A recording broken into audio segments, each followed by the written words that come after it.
If you were to call me on the telephone and say, baby, come over, I need your sweet, sweet loving, baby, there ain't no other, I say, hold the line, I'll be there right on time, we're gonna give it all we got.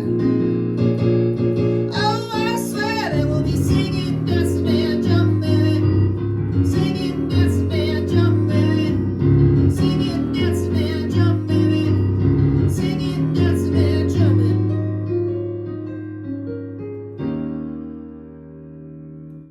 What's up, guys? It's your boy Deuce Bennett here with another music theory segment.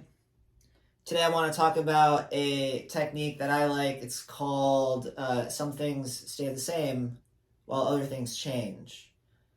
Now, this is also known as voice leading, but I like thinking about it in terms of some things stay the same while other things change, because that applies to a grander scale of things like compositional techniques and arranging.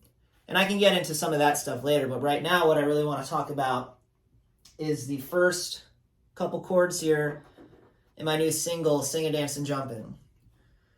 And this is a prime example of voice leading. Some things staying the change and some things staying the same and some things changing. We start off with the regular E flat 7 here, but I like to bury the second. It's a jazz technique there for playing chords. And then I create motion by going to the sus, and then I resolve it to a C minor 7, burying the second here. And now this is what I really like about this section. Play a G flat major 7 over an A flat. It's like an A flat sussy goodness to an A flat 7. And then I bring it back to an E flat 7 to the sus, back to the E flat. And so my hand isn't really moving a lot, but I'm getting all these wonderful sounds, right?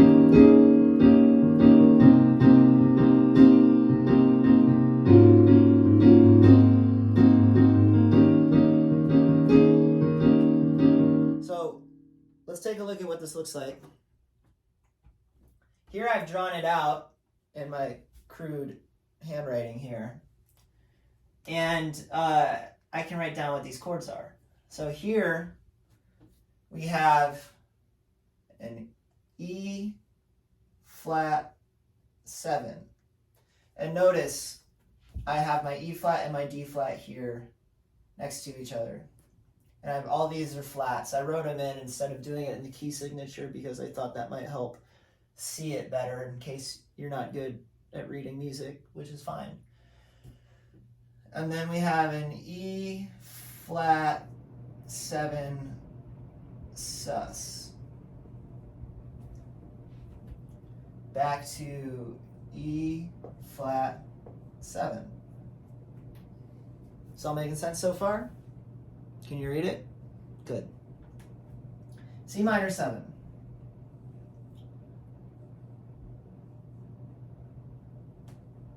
Now here's our G flat major 7 over A flat.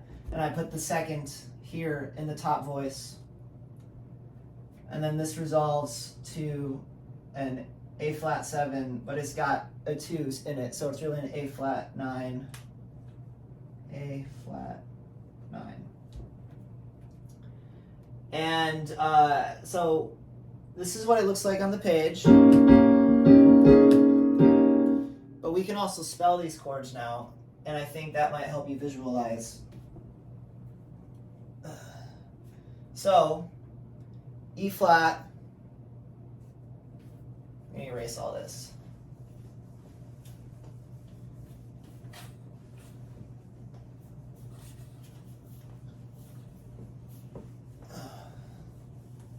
So if I write it out, spell it from the bottom up, and this is just the right hand.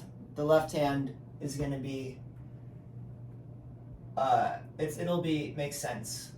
So we have a B flat, a D flat, E flat, G. Not a 6, G.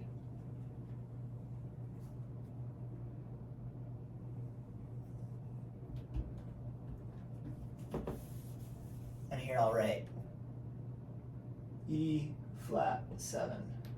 And our next one is E flat 7 sus.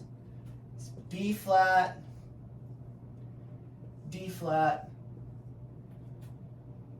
E flat, A flat. So I'm really only changing one note. And so then this will resolve back to that. I'll go ahead and write the C minor, which from the bottom up, B flat, C, E flat, G. So look, the B flat is in all of these, and so far so is the E flat. And so just putting in these like little motions and knowing how to do it well can really, really bring out some life into your chord progressions. So G flat major 7 over A flat. So this is all the bass notes, right? Oh, not that one. This is our bass note. So spelling it, we've got B flat, D flat, oh, not B,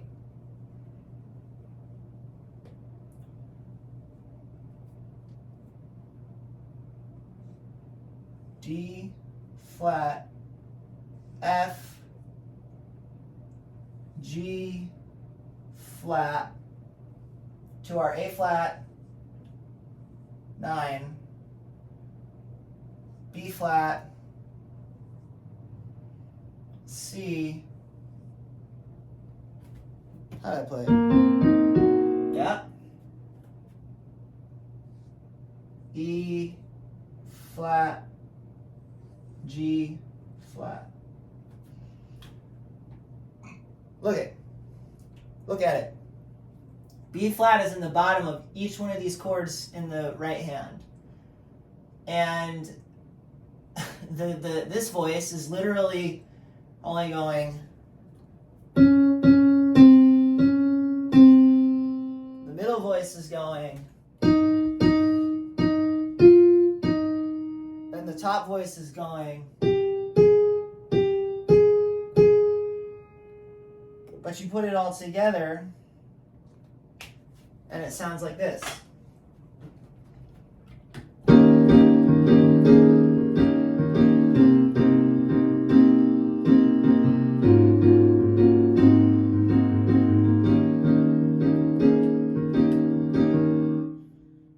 So you might be asking yourself, how do I know which notes are good to use movement in? And when I was coming up with this, I was thinking a lot about plagal cadences. Plagal cadences are cadences that, you know, you've heard them, you just don't know that that's what they're called. They're like going from C to F to C. 1, 1, 4, 1. Like you know the song Pinball Wizard. I mean, that's all that is. It's like